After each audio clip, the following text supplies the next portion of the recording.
Hello అండి, నమస్తే. నేను శ్రీలక్ష్మి. ఇవాళ మన వీడియోలో నాతో పాటు మీ అందరికీ కూడా ఉపయోగపడే కొన్ని మంచి టిప్స్ ఉన్నాయండి. చివరి వరకు చూసి మీకు ఏ టిప్ బాగా నచ్చిందో, ఏది బాగా హెల్ప్ అవుతుందో నాకు కమెంట్ సెక్షన్లో తెలియచేయండి. ఇప్పుడు ఇంకా ఫస్ట్ టిప్ చూద్దాం. మనం ఏదైనా పండుగలప్పుడు అది పెద్ద మొత్తంలో పిండి వంటలు చేయాలంటే ఇటువంటి ఇనుప మూకుడే మనకి కన్వీనియంట్గా ఉంటుందండి. ఈ బాండీలు మనం మహా అయితే సంవత్సరంలో 1-2 సార్లు మాత్రమే వాడతాము. మిగతా టైం అంతా అలా అటక మీద పెట్టేస్తూ ఉంటామండి. కానీ ఇవి మనం నీట్గా కడిగేసి అలాగే పెట్టేసామంటే ఇవి రస్ట్ పడతాయండి, తుప్పు వచ్చేస్తాయి. ఐరన్ కదా, తుప్పు పట్టిపోతూ ఉంటాయన్నమాట. మనం వాడిన ప్రతిసారి కూడా ఈ విధంగా చేసుకోవాలి. శుభ్రంగా తోమాలండి. శుభ్రంగా తోమేసి తడంతా ఆరిపోయిన తర్వాత ఈ విధంగా ఒక 4 చుక్కలు నూనె వేసి బాండీ మొత్తానికి అప్లై చేసుకోవాలి. ఇలా లోపల అలాగే బయట కూడా అప్లై చేయాలండి. చూడండి, కడిగి అలా శుభ్రంగా తుడిచి పక్కన పెడితేనే చూసారు కదా, నల్లగా ఆల్రెడీ అప్పుడే తుప్పు పట్టడం స్టార్ట్ అయిందండి. అలా నల్లగా రస్ట్ అనేది రాకుండా ఉండడానికి ఈ విధంగా చేసుకుంటే మనం సంవత్సరం తర్వాత తీసినా సరే బాండీ శుభ్రంగా ఉంటుందండి. ఇలా ఆయిల్ అది అప్లై చేసిన తర్వాత శుభ్రంగా ఇలా బియ్యం గోతంలో పెట్టేసి నీట్గా ఫోల్డ్ చేసి అటక మీద పెట్టేసుకుంటే దుమ్ము ధూళి పడదు, అలాగే తుప్పు కూడా పట్టకుండా నీట్గా ఉంటుందండి. మీ దగ్గర కూడా ఇటువంటి ఇనుప కడాయి ఉంటే తప్పకుండా ఈ టిప్ని ట్రై చేయండి. ఇప్పుడు ఇంకా సెకండ్ టిప్ చూద్దాం. చాలామందికి సాయంత్రం పూట చపాతీలు పుల్కాలు తినే అలవాటు ఉంటుంది. ఇలా మనం పిండి చల్లి చపాతీలు చేసిన పుల్కాలు చేసిన పీట పైన ఈ విధంగా చేసేటప్పుడు పిండి అనేది ఈ విధంగా చుట్టూ చూడండి, పీట చుట్టూ ఈ విధంగా కింద పడి వేస్ట్ అయిపోవడమే కాకుండా దాన్ని మళ్ళీ మనం క్లీన్ చేసుకోవడం కూడా ఒక పెద్ద పనిలాగే ఉంటుందండి. ప్రతిరోజు చేసుకునేటప్పుడు అయితే ఇది కొంచెం ఇబ్బందిగానే ఉంటుంది. దానికోసమే నేను ఈ విధంగా చేస్తున్నానండి. మన దగ్గర పనికిరాని హాస్పిటల్ ఫైల్స్ ఉంటాయి కదా, ఆ ఫైల్ని ఈ విధంగా పీటకి అడుగు వైపున వేసేస్తే పడిన పిండి అంతా కూడా ఇలా షీట్ పైనే ఉంటుంది. ఆ పిండిని మళ్ళీ మనం యూజ్ చేసుకోవచ్చు. అలాగే క్లీన్ చేసే పని కూడా తప్పుతుంది. కాబట్టి ఈ ఐడియా నాకు చాలా నచ్చిందండి. మీకు కూడా హెల్ప్ అవుతుంది అనుకుంటున్నాను. ఇప్పుడు ఇంకా థర్డ్ టిప్ చూద్దాం. మనం కూరగాయలు తెచ్చుకోవడానికి మార్కెట్కి వెళ్ళినప్పుడు ఈ టిప్ చాలా బాగుంటుందండి.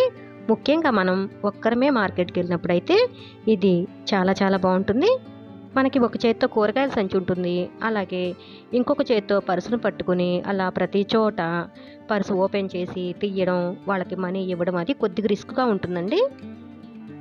ఆ ఇబ్బంది లేకుండా మనం తీసుకెళ్ళే కూరగాయల సంచి ఉంటుంది కదా, మనం పర్మనెంట్గా ఒక సంచిని పెట్టుకుంటే దానికి ఈ విధంగా జ్యువెలరీ పర్సులు ఉంటాయి కదండి, దాన్ని పెట్టేసి 2 పిన్స్ కొట్టేస్తే చక్కగా మనకి చూడండి ఈ విధంగా అంచుకు దగ్గరలో ఇలా పెట్టేసుకుంటే మనకి మనీ ఇవ్వడానికి చాలా ఈజీగా ఉంటుందండి.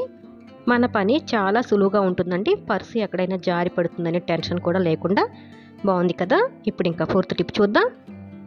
మనం వెజిటబుల్స్ పెట్టుకునే ఇటువంటి నెట్ బ్యాగులు ఉంటాయి కదండి, దీంతో ఒక సూపర్ ఐడియా అండి. ఇది చాలా మందికి హెల్ప్ అవుతుంది అనుకుంటున్నాను. బాత్రూంలో ఈ విధంగా దీన్ని చూసారా, బట్టల హ్యాంగర్కి ఈ విధంగా నేను హ్యాంగ్ చేసుకుంటున్నాను. దీనిలో చక్కగా ఫోన్ పెడుతున్నానండి. ఫోన్ పెట్టి టార్చ్ వేసి ఫోన్ అయితే ఈ విధంగా పెట్టాను. కరెంట్ అది పోయినప్పుడు ఈ విధంగా మనకి చాలా బాగా హెల్ప్ అవుతుందండి. బాత్రూంలో అక్కడ ఇక్కడ పెడితే నీళ్లు పడతాయని టెన్షన్ లేకుండా ఇది చాలా బాగుంటుంది. ఇంట్లో పెద్దవాళ్ళు అలాగే పసిపిల్లలు ఉన్నప్పుడు కూడా ఈ టిప్ చాలా బాగా హెల్ప్ అవుతుందండి. ఈ టిప్ మీకు నచ్చితే మాత్రం ప్లీజ్ అండి తప్పకుండా వీడియోని లైక్ చేయండి, అలాగే అభిప్రాయాన్ని కామెంట్ సెక్షన్లో తెలియచేయండి. ఇప్పుడు ఇంకా ఫిఫ్త్ టిప్ చూద్దాం. నేను ట్యాప్స్ బాగా రస్ట్ పట్టి మురికిగా ఉన్నాయని శుభ్రంగా క్లీన్ చేసుకున్నానండి. క్లీన్ చేసి ఈ విధంగా తడంతా తుడుస్తున్నాను. బాగా మురికి అలాగే తుప్పు పట్టిన ట్యాపుల్ని నేను ఈ విధంగా తెల్లగా మెరిసేలాగా చేశానండి. దీనికి సంబంధించిన వీడియో కూడా మన ఛానల్లో అప్లోడ్ చేశాను. ట్యాపుల్ని ఎలా క్లీన్ చేసుకోవాలో చక్కగా వీడియో అయితే చేశానండి. అలా అస్తమానం మురికి పట్టేయకుండా ఈ చిన్న టిప్ని ఫాలో అయితే మనకి ట్యాప్ అనేది అసలు మురికి పట్టదండి. చాలా రోజుల వరకు అలాగే ఉంటుంది. తడంతా శుభ్రంగా తుడిచేసి కొద్దిగా కొబ్బరి నూనె కానీ లేదంటే ఇలా వ్యాజ్లైన్ అయినా సరే అప్లై చేసామంటే ట్యాప్ పైన నీళ్లు పడినా సరే జారిపోతాయండి. అలాగే రస్ట్ కూడా పట్టకుండా ట్యాప్ ఎప్పుడు చూసినా మెరుస్తూనే ఉంటాయన్నమాట. ఇప్పుడు ఇంకా లాస్ట్ టిప్ చూద్దాం. ఇంట్లో పండుగలప్పుడు శుభకార్యాలప్పుడు మీకు అసలు ముగ్గులు రాకపోయినా సరే ఈ విధంగా చక్కగా మంచి డిజైన్స్ అయితే వేసుకోవచ్చండి. ఈ ఫ్లవర్ డిజైన్స్ అనేవి చాలా సింపుల్గా మీ దగ్గర A4 షీట్ ఉంటే చాలా ఈజీగా కట్ చేసుకోవచ్చండి. ఒక్కో డిజైన్ కట్ చేసుకోవడానికి 2-3 నిమిషాల కన్నా ఎక్కువ పట్టదండి. చాలా సింపుల్గా అయిపోతుంది. పేపర్ కటింగ్ వీడియో అయితే మన ఛానల్లో ఉంది. చూడని వాళ్ళు నాకు కామెంట్ సెక్షన్లో అడిగితే నేను లింక్ని షేర్ చేస్తాను. చాలా అంటే చాలా సింపుల్ అండి. ఇవాళ వీడియోలోని టిప్స్ అన్నీ కూడా మీకు హెల్ప్ అవుతాయి అనుకుంటున్నాను. నచ్చినట్లయితే ప్లీజ్ అండి తప్పకుండా వీడియోని లైక్ చేసి మీ అభిప్రాయాన్ని కామెంట్ సెక్షన్లో తెలియచేయండి. ఇంకా ఛానల్ కూడా సబ్స్క్రైబ్ చేసుకోండి. Thanks for watching this video.